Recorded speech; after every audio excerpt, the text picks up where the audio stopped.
Guys, back to my YouTube channel. আজকে আবার একটা নিউ ব্লগ নিয়ে চলে এসেছি। আর আজ হচ্ছে আমার দাদার জন্মদিন, তাই আমি তো প্রত্যেকবারের মতন এবারও সেই রসমালাই মিষ্টিটা বানিয়েছি। তো ব্লগটা কন্টিনিউ দেখতে থাকো। আমার তরফ থেকে গিফট ছিল এই কেকটা, রসমালাই, আর আমার হাত খরচ থেকে একটু জমিয়ে দিয়েছি। মামা বাড়ি যাওয়ার জন্য একদম আমি রেডি হয়ে গেছি। মামা বাড়ি চলে এসে আমি অলরেডি ডেকোরেশন করতে স্টার্ট করে দিয়েছি। আর তারপরে আমি এক এক করে গিফটটা দিলাম। এই যে ফার্স্টে আমি কেকটা দিলাম, একবার তোমাদেরকে দেখিয়ে দিচ্ছি। আর মিষ্টিটাও আমি ঠিক হাতে দিতে চেয়েছিলাম, তাই ওইভাবে আমি হাতে দিলাম।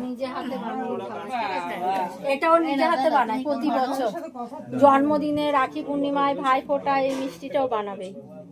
দুই হাত বাটো বন্দি করো,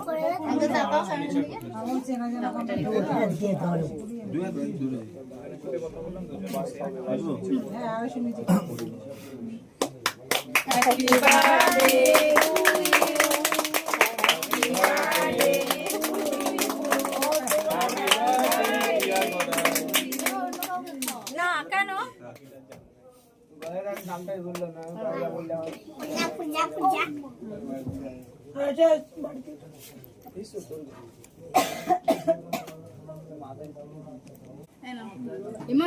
এখানে আমি একটু মজা করেছি টাকা দিয়ে।